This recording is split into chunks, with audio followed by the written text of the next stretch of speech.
چوموں گنبد خضرا کہ جس دم جالیاں.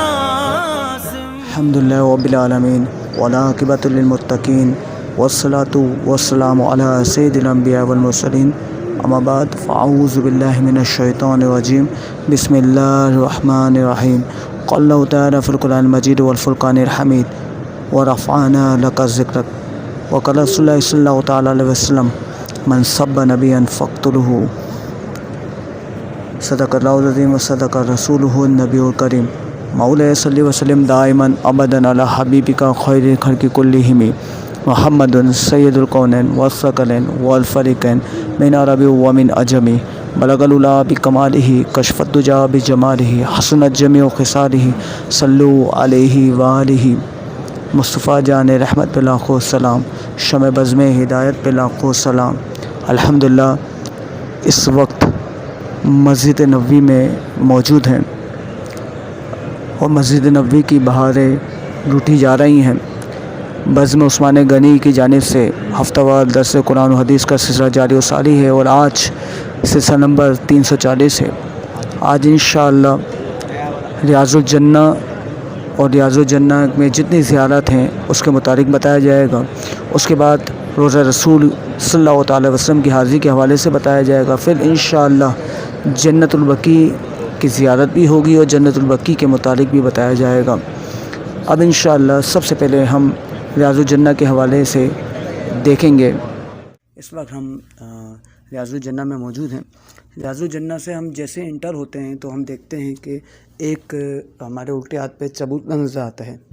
لوگ عموماً یہ سمجھتے ہیں کہ اصحاب صفہ کا چبوترا ہے جہاں پہ حضور السلام کے جو صحابہ کرام میں بیٹھا کرتے تھے اور حضور السلام وہاں ان کی تعلیم و تربیت کیا کرتے تھے. یہ وہ چبوترا نہیں بلکہ یہ جو نور الدین زنگی رحمۃ اللہ علیہ نے ایک چبوترا بنایا تھا اور یہاں پہ حارثین یعنی نگران بیٹھتے تھے جو حضور السلام کے روضہ مبارک کی نگرانی کرتے تھے، اس کا تحفظ کیا کرتے تھے. تو یہاں پہ اصحاب صفہ کا یہ چبوترا نہیں ہے بلکہ اسی کے آگے ہم جب دیکھتے ہیں حضور السلام کا، جب آپ دیکھیں گے کہ گرین کلر کی جو پوری دیوار ہے یہ حضور السلام کا روضے کی بیک سائڈ ہے. اس کے بالکل نیچے کی طرف جو ہے تقریباً 2 صفوں کے برابر ایک چبوترا بنا ہوا ہے. یہ اصحاب صفہ کا چبوترا ہے. یہاں پہ حضور السلام صحابہ کرام کی تعلیم و تربیت فرمایا کرتے تھے اور کم و بیش 70 صحابہ ایک وقت میں حضور السلام سے تعلیم و تربیت حاصل کیا کرتے تھے. اچھا، ہم جیسے پھر آگے بڑھتے ہیں یعنی جیسے ہم انٹر ہوئے تھے اس کے الٹے ہاتھ پہ یہ تھا، اسی کے الٹے ہاتھ پہ ہم دیکھیں گے کہ ایک محراب ہے. محراب رسول اللہ صلی اللہ تعالی وسلم لکھا ہوا بھی ہے وہاں پہ. تو یہ محراب وہ ہے جہاں پر رسول اللہ صلی اللہ تعالی وسلم نماز پڑھایا کرتے تھے. اسی کے برابر میں ہم دیکھیں گے تو ایک منبر بنا ہوا ہے جہاں رسول اللہ صلی اللہ تعالی وسلم خطبہ فرمایا کرتے تھے. اسی کے سامنے کی طرف ہم دیکھتے ہیں تو سیڑھی بنی ہوئی ہے، ایک منبر ٹائپ ہی بنا ہوا ہے. یہ وہ اونچی جگہ ہے جہاں پر صحابہ کرام حضرت بلال حبشی رضی اللہ عنہ اور دیگر صحابہ کرام اذان دیا کرتے تھے. تو آج بھی یہاں سے اذان دی جاتی ہے. اچھا، اس سے تھوڑا سا ہم آگے بڑھیں گے تو اس سے آگے بھی نا اسی طرح کا محراب بھی بنا ہوا ہے اور منبر بھی بنا ہوا ہے. یہ جو آپ نے سنا ہوگا ترکی کے عبد الحمید ثانی کے حوالے سے، یہ بڑے مشہور جو ہیں وہاں کے بادشاہ گزرے ہیں، ان کے والد تھے عبد المجید. یہ عبد المجید باب عبد المجید بھی ہے ہمارے یہاں پہ. اگر ہم دیکھیں کہ حرم میں کیا ایک گیٹ ہے باب عبد المجید. یہ جو عبد المجید تھے انہوں نے ایک محراب اور منبر بنایا تھا اور یہاں پہ سے پھر ان کے دور میں نماز بھی پڑھائی جاتی تھی اور یہیں سے جو ہے یہ ادب کے لیے انہوں نے بنایا تھا کہ رسول اللہ صلی اللہ علیہ وسلم نے جہاں نماز پڑھائی، رسول اللہ صلی اللہ علیہ وسلم کا مقام و مرتبہ بہت اعلیٰ ہے. ہم اس مقام پہ کھڑے ہو کے نماز نہیں پڑھا سکتے یا اس مقام پہ کھڑے ہو کے ہم خطبہ نہیں دے سکتے. تو عبد المجید صاحب نے جو ہے وہ بالکل الگ اسی کی سیدھ میں ایک محراب اور ایک منبر بنایا تھا. اچھا، اسی طرح جب ہم یہاں پہ ریاض الجنہ یہ وہ مقام ہے جس کے بارے میں حضور صاحب نے فرمایا ہے کہ میرے منبر سے لے کر میرے حجرے تک یہ جتنا حصہ ہے یہ جنت کا ٹکڑا ہے. تو یہ وہ مقام ہے ریاض الجنہ جہاں کوئی نماز پڑھ لے تو گویا اس نے جنت میں نماز پڑھ لی. اور ریاض الجنہ سے جیسے ہم باہر کی طرف نکلتے ہیں تو وہ راستہ ہے جو رسول کی سنہری جاریوں کی جانب آگے بڑھ رہا ہے. جیسے ہم اس ریاض الجنہ کے گیٹ سے نکلتے ہیں تو سامنے کی طرف ہم دیکھتے ہیں کہ ایک اور محراب بنی ہوئی ہے، جو ترکیوں کے دور میں جب مسجد نبوی کو توسیع دی گئی تو یہ محراب بنایا گیا، اور اس محراب کے بارے میں یہ بھی کہا جاتا ہے، منسوب ہے کہ حضرت عثمان غنی رضی اللہ عنہ یہاں پر نماز پڑھا کرتے تھے، تو اس سے جو ہے اس کو یہاں پہ محراب کو بنایا گیا ہے۔ پھر ہم آگے بڑھتے ہیں، جب ہم آگے بڑھتے ہیں تو روضہ رسول کی جانب ہم بڑھتے ہیں، تو روضہ رسول جب آتا ہے آپ دیکھیں گے کہ ایک سنہری جاری آتی ہے، پھر دوسری سنہری جاری آتی ہے، پھر تیسری سنہری جاری آتی ہے۔ جو سینٹر والی بیچ والی سنہری جاری آتی ہے وہ اصل میں روضہ رسول ہے، جہاں حضور علیہ السلام اور حضرت ابوبکر صدیق رضی اللہ عنہ اور حضرت عمر فاروق رضی اللہ عنہ آرام فرما رہے ہیں۔ جیسے ہم دوسری جاری کے پاس پہنچتے ہیں تو ہم دیکھتے ہیں کہ ایک بڑا سا گول دائرہ اور سرکل بنا ہوا ہے سنہرے رنگ کا، گولڈن کلر کا، اور اس کے اوپر لکھا ہوا بھی ہے محمد رسول اللہ صلی اللہ علیہ وسلم، کہ رسول اللہ صلی اللہ علیہ وسلم کا روزہ مبارک ہے۔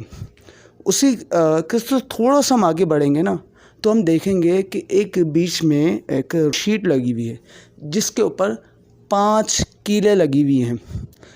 یہ جو ہے چاندی کی کیلیں ہیں، اور یہ جو 5 کی جو کیلیں لگی ہوئی ہیں نا، حضور علیہ السلام کا چہرہ مبارک جو جلوہ مصطفیٰ صلی اللہ علیہ وسلم ہے وہ اس کیلوں کی جانب ہے، اس مقام پر موجود ہے۔ پھر اس کے بعد تھوڑا سا ہم آگے بڑھتے ہیں تو ہم ایک گول دائرہ دیکھیں گے اور اس کے اوپر لکھا ہوا ہے ابی بکر صدیق، حضرت ابو بکر صدیق رضی اللہ عنہ کا وہ روزہ مبارک ہے، مزار پر انوار ہے۔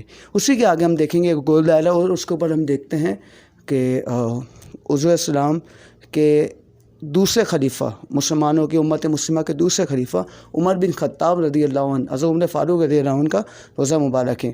اور اسی جگہ یہ جو جہاں پہ کیلیں لگی ہوئی ہیں، اس کے اوپر کی طرف اگر ہم دیکھیں چھت کے اوپر ایک جھومر لگا ہوا ہے۔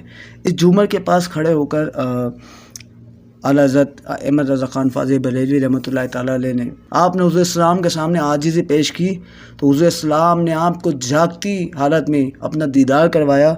ہم جب ریاض الجنہ سے باہر نکلتے ہیں تو اس راستے سے پھر ہم باب بکی ہے جس راستے سے ہم باہر نکل رہے ہیں، اور اگر ہم روزہ مبارک میں ویسے عام طور پہ حاضری دینے آتے ہیں تو ہم باب السلام سے داخل ہوتے ہیں۔ باب السلام سے داخل ہو کر ہم پھر باب بکی کی جانب سے باہر نکلتے ہیں۔ اچھا، ایک اور یہاں پہ زیارت موجود ہے، باب السلام سے پہلے باب صدیق اکبر بھی موجود ہے، جہاں حضرت ابو بکر صدیق رضی اللہ عنہ کا حجرہ مبارک تھا، جو آج باب صدیق کے نام سے مشہور۔ جب حضور السلام کی سنہری جاریوں کی زیارت ہو جاتی ہے تو ہمیں باب بکی سے باہر نکلنا ہوتا ہے۔ باب بکی اس دروازے کا نام رکھا گیا کیونکہ اس کے سامنے جنت البقیع ہے۔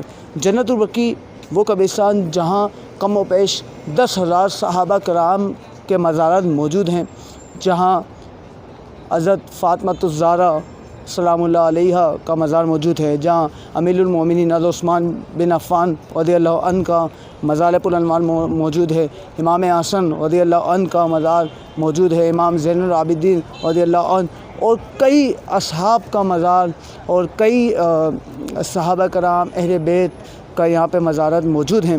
اس کے ساتھ ساتھ یہ وہ جگہ ہے کہ ایک دن حضور السلام نے حضرت عثمان غنی رضی اللہ عنہ سے فرمایا، اے عثمان، ایک کافر کی جگہ ہے جہاں وہ جانور باندھتا ہے، یہ بہت اچھی جگہ ہے، جاؤ اسے دیکھ کے آؤ۔ حضرت عثمان غنی رضی اللہ عنہ گئے اور جا کے اس مقام کو جو آج جنت البقیع ہے خرید کے لے آئے۔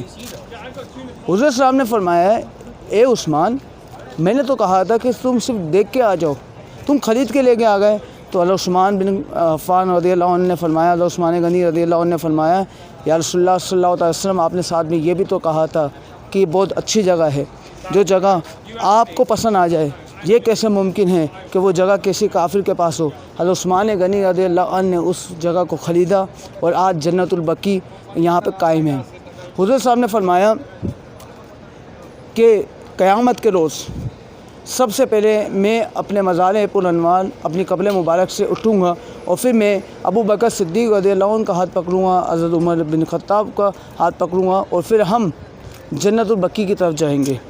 اور جنت البقیع کے بارے میں یہ آتا ہے کہ جو جنت البقیع میں مدفن ہو گیا، جس کی قبر جنت البقیع میں ہے، حضور السلام اس کی شفاعت فرمائیں گے۔ تو سب سے پہلے قبرستان جس قبرستان کو اٹھایا جائے گا وہ جنت البقیع ہوگا، پھر اس کے بعد جنت المالا کی جانب جایا جائے گا، پھر اس کے بعد دیگر دنیا کے قبرستانوں سے مردے اٹھیں گے، پھر حشر کا میدان سجایا جائے گا۔ اللہ تعالیٰ سے دعا کرتے ہیں کہ کل بروز قیامت حضور اسلام کی ہمیں شفاعت نصیب ہو۔ وما علینا الا البلاغ المبین۔